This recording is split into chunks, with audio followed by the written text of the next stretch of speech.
Welcome back to the Weekly Huddle podcast. I'm your host, Owen, riding solo today, and today I'm going to be doing my state of the 2022 NFL Draft Class. Now, the college football season has already started, but I'm recording this the night before the first NFL game is to be played Thursday. It's Dallas Cowboys versus the Tampa Bay Buccaneers, and I've gone through and I've gotten my top 50 board all set up and ready to go as of right now, so I'm looking at this and I decided to go in and basically give a summary of each position going forward as I see it now. This is going to be one of the better draft classes overall that we've seen in the past couple years, but it's not going to be heavy in like quarterback and other those positions that we've seen, maybe like in the past last year or a couple years ago when it was the 2018 draft, 2020 draft. Those ones were super quarterback heavy. This one, not so much, so it's not going to be heavy there, but I like everything else it's bringing to the table. But let's start off with those quarterbacks, because even though there's no clear-cut number one, and I don't have a quarterback in my top 50 until pick number 15, which if you saw my top 5 quarterbacks list, you know it's going to be Malik Willis out of Liberty. It's not like these guys are world beaters, and none of them can start day one in the NFL. Maybe Sam Howell, but we'll get to them in a second. There's just a lot of mixing of the current type of quarterback that's succeeding in the NFL with like super athletic traits where like Malik Willis is in a league of his own. Lamar Jackson, Michael Vick, he's up there with them. But you also have super athletic guys like Matt Corral and Spencer Rattler who just need more starts and need more seasoning and need more pocket presence and mechanics worked on. They'll become solid NFL starters. Sam Howell is one of those more, game managers, things like that. He's not going to be crazy athleticism-wise and making plays out of structure, but he can go and run an offense day one. He's probably the only day one starter I see. Then you got your other typical, like, big-bodied, strong-arm guys like Carson Strong and, to some degree, Keaton Slovis. And then you also have guys like Desmond Ridder, who's more of that Josh Allen, tall, strong-arm guy, but also has decent athleticism. So you have a good mix of skill sets in this quarterback room, but no one really is that top guy like a Trevor Lawrence, like how Sam Darnold was perceived in 2018, how Josh Rosen was perceived in 2018. No one's going to be going like top 5 because they're a top 5 talent. They'll be going top 5 because of a need of quarterback, even if, I doubt anyone goes top 5 out of this unless a team that is, desperate for a quarterback like Washington falls number 1 somehow. Yeah, if anyone's going to go number 1 overall, I'd put my money on Malik Willis just because of his game-breaking athleticism, and we don't want to miss out on another Lamar Jackson falling to 32. That's why I literally have money on. Even though Spencer Rattler is the popular pick, I like Malik Willis's like once-in-a-generation kind of athleticism. Moving on to running back now. Last draft class, we were spoiled at the top. We had Najee Harris, Travis Etienne, running back from North Carolina, Javonte Williams. We had all these like top tier running backs that came out, and two went in the first, one went in the second. Michael Carter went in the fourth. We had a bunch of really good, solid 3-down running backs. This year, it's a lot like the quarterbacks where there's no like top cemented guy, but you have a lot of guys who could bring different skill sets and fit into different molds of running back that you can find like one running back for like whatever you want as a team in this draft class. My favorite right now is Isaiah Spiller, but he doesn't show up till number 30 on my big board. Great power, deceptively good at receiving. He does need to work on some more footwork stuff, keeping the ball off the ground, things like that. Even though he doesn't fumble all that much, he fumbles a little more than I like. His running mate, Aeneas Smith, phenomenal receiving running back. He's kind of like a Kenneth Gainwell, a little smaller though. I think his stock should rise a little bit. He's like a straight-up receiving back. He plays slot receiver in Texas A&M, and he's like a Christian McCaffrey, Kenneth Gainwell, somewhere on that spectrum. You also got guys like Breece Hall out of Iowa State, who is just that shifty 6'1" kind of back. Zamir White out of Georgia, you might have seen running all over Clemson. He's got more power and stuff. He's more of an all-around guy, but doesn't do anything like special. Whereas the other guys have are really amazing in like 1 or 2 different areas. Zamir White is really just good all around. So these running backs, a lot like the quarterbacks, nothing really over the top. Need to take in the first round, but these guys can fill plenty of holes and fit a bunch of different schemes. So you have very scheme-specific running backs that will be drafted anywhere between late first, early third and every team is going to have a guy they like, and it's going to be a different guy because they have so much different skill sets and stuff like that. Wide receiver, a lot of people are not too bullish on this wide receiver class this year. It's not like last year with Jamar Chase and Jalen Waddle and Devonta Smith. It's not like the year before with Jerry Jeudy, Henry Ruggs, guys like that. We've been kind of spoiled with these elite level draft classes out of wide receiver, but this year is no slouch. I have 2 wide receivers in my top 15, both from Ohio State, Garrett Wilson and Chris Olave. I also have George Pickens. He's in the top 32. No, he's below that. He's just outside my top 32. But I have Treylon Burks in my top 32, Jahan Dotson, John Mechie, and the 2 Ohio State boys. So there's a lot of good players. Some of them have similar talents and things like that, but like you can find really good wide receivers this class. I think Garrett Wilson, he's currently my number 1 receiver. He's more of that run after the catch guy. He can work out the slot, but also has a good release package to maybe work outside, even though he's kind of a smaller guy. Chris Olave reminds me kind of Mike Thomas, very possession-based, not really run after catch a big play. He'll dice you up in the short to intermediate game because he's very good at route running, very deceptive with his routes. Has a 6'1", 190 body, so he doesn't have like that X-receiver height-weight kind of combo, but he has great route running and can really just dice up a defense in zone coverage and things like that. Jahan Dotson is a smaller guy, but he's super, super speedy, super fast, is really great at run after the catch. Same with John Mechie, really good deep threat. Amazing blocker for some reason. He's like a pit bull. He's really good. And like it's been like the point on those bunch formations with screens and things like that. I like him a lot. I like his attitude towards the game, his tenacity, things like that, as well as just being an overall receiver. He's good at that as well. And then you got a guy like Treylon Burks, who I'm not as high on as other people are, but he's this big-bodied guy, 6'3", 225, like a Laviska Shenault kind of dude who can get the ball in his hands. He's a gadget player, but he's humongous. So guys like Kyle Shanahan could get him and really work it. There's a lot of good wide receivers, and that's not even mentioning like George Pickens, who's out for the season because of an injury. So where I have his grade right now is probably not going to change that much, but I have him as a early second-round pick right now. I'm really excited for this wide receiver class. I think people are sleeping on it a little too much. I think that there is a good blend of wide receivers. Like the top 10 wide receivers are all going to be starters. I believe, in my opinion. They really don't have that one elite guy or 2 or 3 elite guys like we did in the past.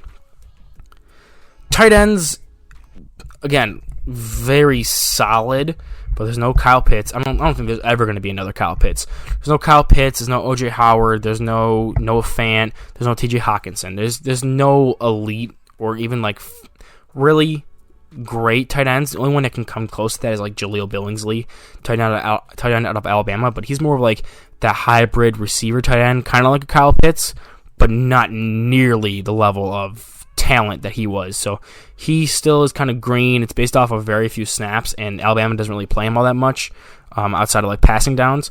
So it's more a projection of anything. So he has maybe some potential. I have him as a first-round grade. But like the other guys, Jalen Weidemeyer, Cade Otton, people like that, they're solid NFL starting tight ends, but they're nothing you'd want to even sniff at in the first round. But this class on the offensive side of the ball really gets made up by the offensive line. Evan Neal out of Alabama, mountain of a man, can play guard, left tackle, right tackle, has played all of them. You can plug, play, start him anywhere. Pro Bowl level guy. Guard, he's going to pave ways for you. He's so huge. He's a great run blocker. Uses good power in his hands. Played right tackle last year for Mac Jones when they had Alex Leatherwood at left tackle. Was phenomenal there. Switched over to left tackle in his one game against Miami this year. Phenomenal. He's great pass sets. Moves his body deceptively well for his size. He's 6'7", 360. And it's just like, he moves so well. He's got good power. He's got great size. Great intelligence. He's just one of the best offensive tackles in this draft class, far by none. I think I have him just outside of a top 10 grade, but super close, like half a point away from a top 10 grade. And close behind him is Kenyon Green. He's like an Elijah Vera-Tucker. I don't like him as much as Vera-Tucker yet, but he was phenomenal at guard for Texas A&M. He's playing left tackle for them for this year. And I think he's going to have a similar case that Vera Tucker did, where he was a solid enough tackle at the collegiate level, but you'd much rather have him playing guard. But he can be like that tackle guy in a pinch. He's great run blocker, smart pass blocker. Maybe needs to pick up a little bit better on the stunts and things like that, but that's like my only nitpick on him. He's an NFL stud right now.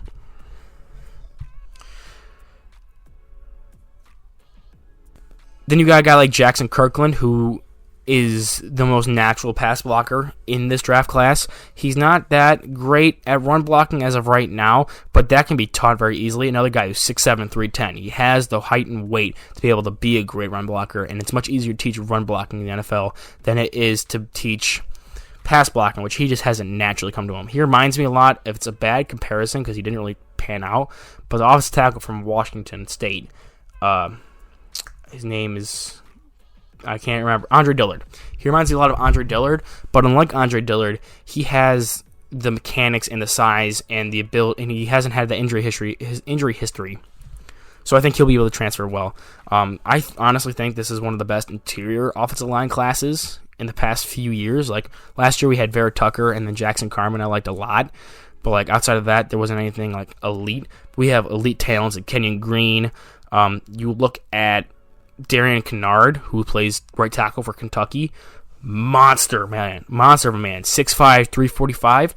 His feet are a little slow to play tackle in the NFL, but if you put him at right guard, like I have a mock draft coming out soon, where I have the Titans taking him, and if you put him at guard on the Titans offense and have Dylan Raduns as your right tackle, you run Derrick Henry behind him every play, there's no way. There's not a chance in this world you're stopping that. He is like a monster run blocker. His pass blocking, I think, would improve if he was slid inside because his feet are a little slow for the speed rushers, and it would help with his anchor because when he's trying to move to a spot as a pass blocker or right tackle, it opens up his body and allows the defender to get inside, and if the defender can convert speed to power really well, he kind of loses his footing and balance, so he doesn't really have the best anchor at tackle. But as a guard with less foot movement and a tighter confined space, like blocking in the telephone booth, as people like to say, I think his pass blocking will definitely improve. You got him. You have Zion Johnson, who's moving in from tackle to guard at Boston College. He's projected to be really good. He was really good at guard. He was decent at tackle, moving back to guard now. And then you have a guy, one of my personal favorites, Tyler Linderbaum, who transferred who switched positions from D-line to offensive line for Iowa, and in his first season after switching over, he was starting center, like one of the positions that you need to be the smartest at. He's a great mover, highly athletic. You can tell that he transferred over from a D-line position, and he has insane intelligence to be able to come in and play center right away, especially for Iowa. He pinned Tristan Wirfs as a high school wrestler, which is a fun fact to know.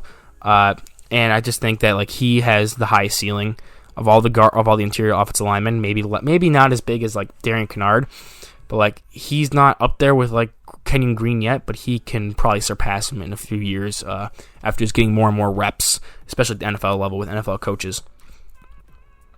So I think all those guys, besides like Linderbaum and Johnson, all those guys have first round grades for me. But Linderbaum, his potential to skyrocket this coming season with more reps, with more film on there, and Zion Johnson too, because he's going to have more reps at guard and he's more naturally at a guard position. So yeah, I am factoring in tackles moving into guard or into interior offensive lineman, but this interior offensive line class looks like phenomenal. I think it's probably the best we've had in at least 5 years. Even the Quentin Nelson years. I mean, he was elite, but like, and he was better than all these guys, but I just think that this class is so well-rounded at the top with interior offensive linemen. Switching over to the defensive side of the ball, it is stacked outside of one position group in this draft class. Starting with the line, two position groups. Let's say it's stacked outside of two position groups. The edge class, Kayvon Thibodeaux, physical freak, injured right now, but physical freak, number 1 overall player on my board. He is insane. Strength, quickness, versatility. You can play him anywhere. Linebacker, edge, D-tackle. Doesn't matter. Nose tackle. He's going to bully whoever he's across from. and he's going to be able to get to the quarterback from wherever and get to the run plays, and he just makes these big splash plays while also being technically sound. He just needs to add some more pass rushing moves to his repertoire and not just beating people with size, speed, quickness. But, I mean, if you have that stuff naturally, you can learn pass rushing moves and improve. I think he's going to be one of the best pass rushers coming out of college football since, like, Myles Garrett. Even better than, like, Chase Young. I'm that highly on him. Then you got more guys like Drake Jackson from USC. Just need to see some more consistent tape out of him. But like he's so strong, so versatile. Can go out and jam wide receivers. Just puts offensive tackles on their ass. He is a good package. Also needs to work on some pass rushing moves and just needs to be more consistent as a pass rusher. Then you get a guy like Myjai Sanders Myjai Sanders. I don't know how to say his name, from Cincinnati.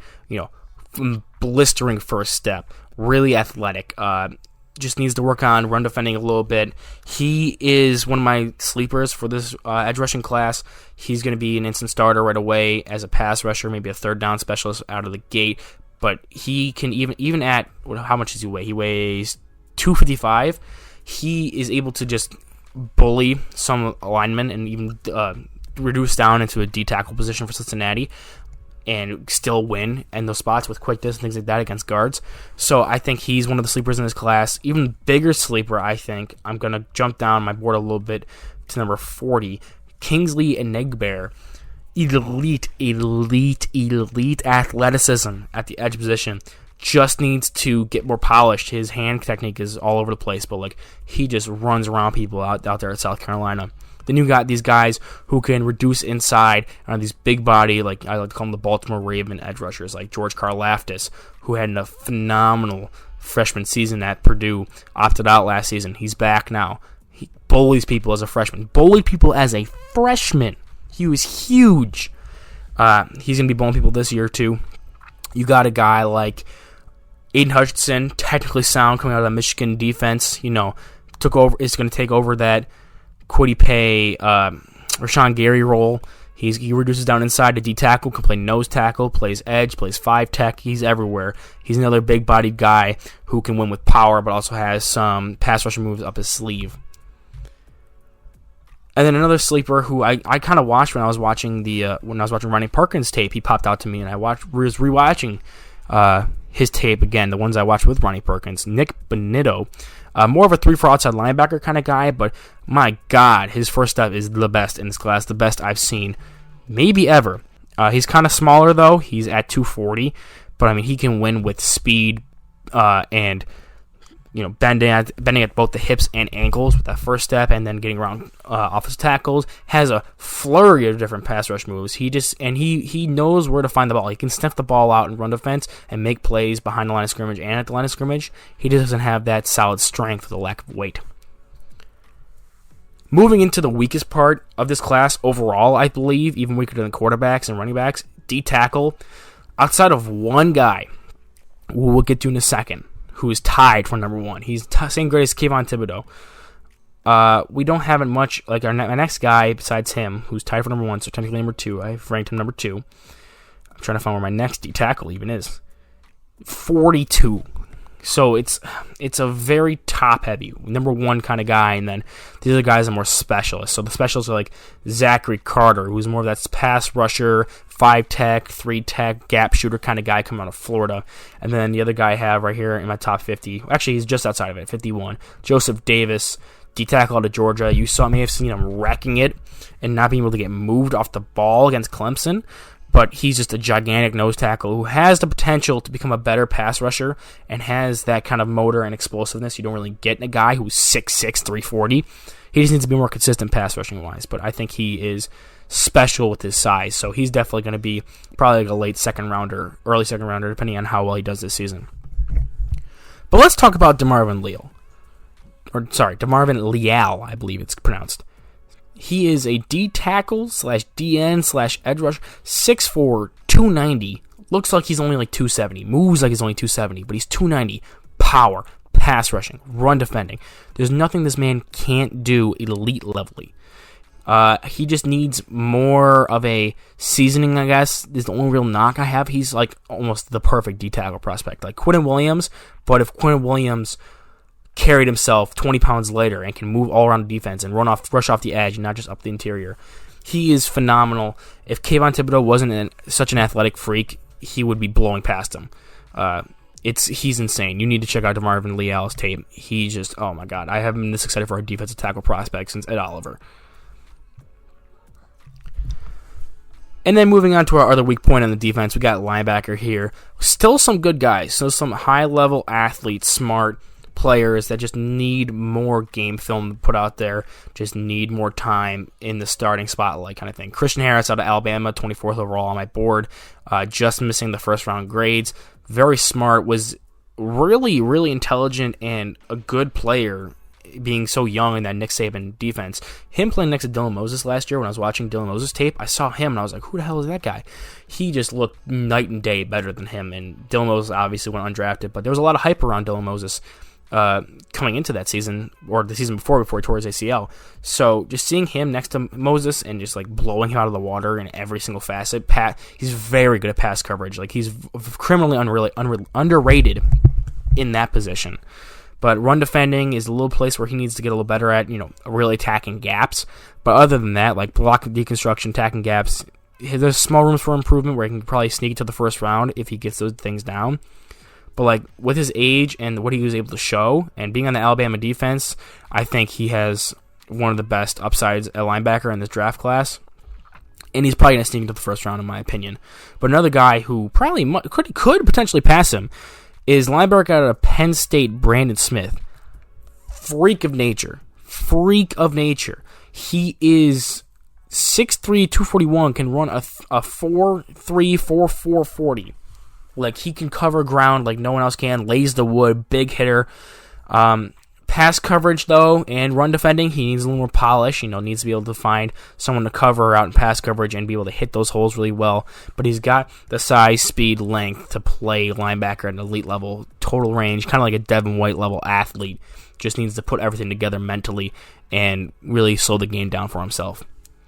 Other than those two, though, there's nothing really crazy. Maybe my next linebacker is DeMarvion Overshone, linebacker out of Texas, down at 49. So this is another top-heavy area, not the best, but he's going to be a decent, third down, weak side linebacker, good in pass coverage, needs to attack the play from behind.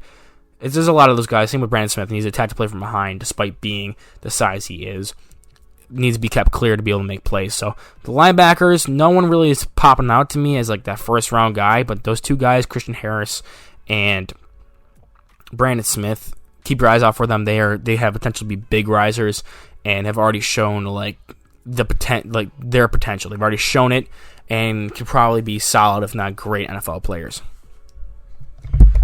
The cornerbacks of this class are, I don't think, like interior offensive line, edge rusher, cornerback, and then safety we'll get to, I think is the best we've had in years at every single one of those positions going back a couple of years. Because we have Derek Stingley tied with DeMarvin Leal and Kayvon Thibodeaux grade-wise. So he's third on my board, but tied for first grade. Just an all-around elite athlete, natural in coverage. Dealt with an injury last year, but you don't need to tell you about Derek Stingley. Everyone who's watching this knows who he is. He is, oh my God. But someone I think is almost near his level is Trent McDuff, another guy who is half a point out of being my top 10 grades. He's smaller, 5'11", 195, but no one has ever told Trent McDuff that he's 5'11", 195. He is a pit bull. He will attack, just bull rush guys who are smaller than him, get in the face of these 6'4" wide receivers, and knock the ball away from them. Great ball production, even though he's that tiny. And he has great quick feet, which most people are like, oh, he's going to work out of the slot. He's 5'11". He's got this great quick, change direction, things like that. No, he can play outside too with that kind of nastiness and confidence he has. I love Trent McDuff. Probably my favorite corner in this draft class. I don't think he's better than Stingley. Maybe not right now he isn't, but I think right now he's my favorite corner, and it's not even really that close. Andrew Booth out of Clemson. Another guy who just needs more tape on film, but from the 400 snaps he did put on there, I watched a couple of his games. Very, very, very good in coverage. Just needs to have more film out there. Also, good run defender, but like I said, a lack of film out there. Just needs to get more reps. Ahmad Gardner and Kyrie Elam are both these kind of long, rangy corners who work best with impress man or maybe a deep third, not asked to cover ground in a cover 2 with hips flipped, running backwards, things like that. They work best sticking to a wide receiver and using their elite athleticism to keep up with them. I like Gardner a little more than Elam. Elam's at 19 for me. Gardner's at 13. But they're both very similar players. I just think Gardner has more coverage awareness in zone and shallow zone coverage and things like that, where Elam has to most likely play man or cover 3 like a Seattle scheme, like a Dan Quinn kind of scheme, to really, really achieve his top potential in the NFL until he improves in his shorter zone, intermediate zone coverage identification and mentality. If there's anything, I don't think there's anyone I'm missing at corner right now. I know there's other guys I still haven't gotten to, like Mikael Wright out of Oregon. But those guys, I'm just saying, from who I got to at this point, phenomenal cornerback class. But the best of them all on defense, I'm going to say this is the best position group of all on defense right now. Safeties. I have 3 names for you, right? And this is, really 5, but I'm going to focus on 3. Jordan Battle and the guy whose name I can't remember, who's escaped me, the safety from Penn State, just had a phenomenal game against Wisconsin. Those 2 NFL starters right now, plug and play. But these 3 guys I want to tell you about, oh my God. So Kyle Hamilton, Notre Dame safety, 6'4", 219. Elite range, elite measurables. He is unlike any other player I've ever seen at the safety position.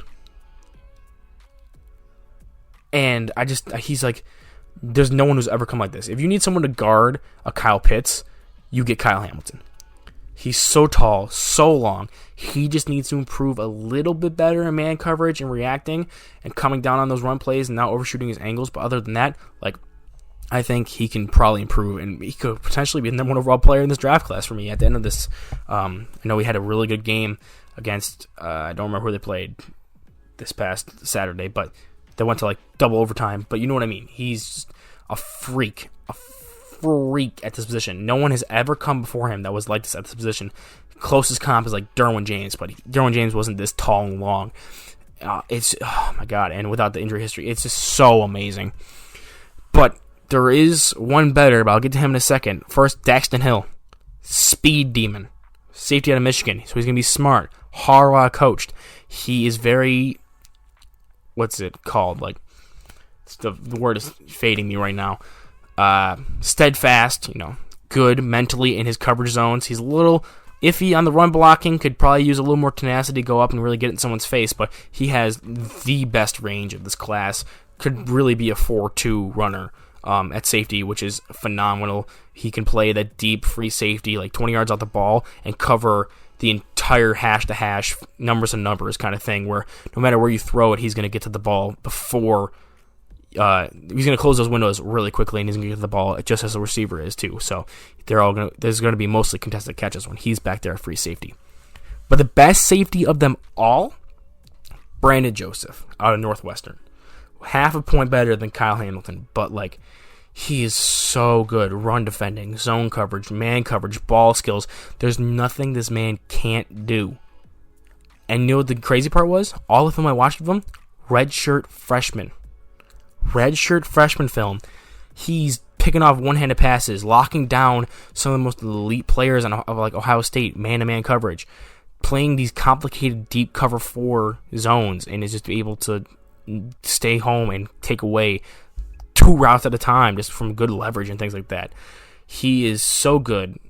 His athleticism, good. If he was just a Kyle Hamilton level athlete or Daxton Hill level athlete, best player I probably could even imagine being in this draft class. But he's so mentally sound, so coveragely sound, so good at playing the ball with a great leap, great high jump, whatever it's called, vertical leap. And he was a redshirt freshman. It astonishes me. Safety class, easily the best safety class of all time. I'll go out there and say it's the best safety class of all time right now, heading into the 2022 draft. So that's my summary of each position and group going into this draft class. I'm super excited for this one. I know there's not the big, sexy, flashy ones like quarterback or wide receiver or running back, but oh my god, I love my meat and potatoes linemen, which we got a bunch of them, especially in the interior O-line and these safeties and these edge rushers and these corners. Oh my god, Trent McDuffie, please watch Trent McDuffie. You won't be mad if you do. He's so good. But if you like more of this, we have more draft content coming out. I have some more draft content already put out there, like my top 5 quarterbacks, and we have a bunch of other stuff. Check out the NFL Iceberg. Other than that, though, I'll see you guys later.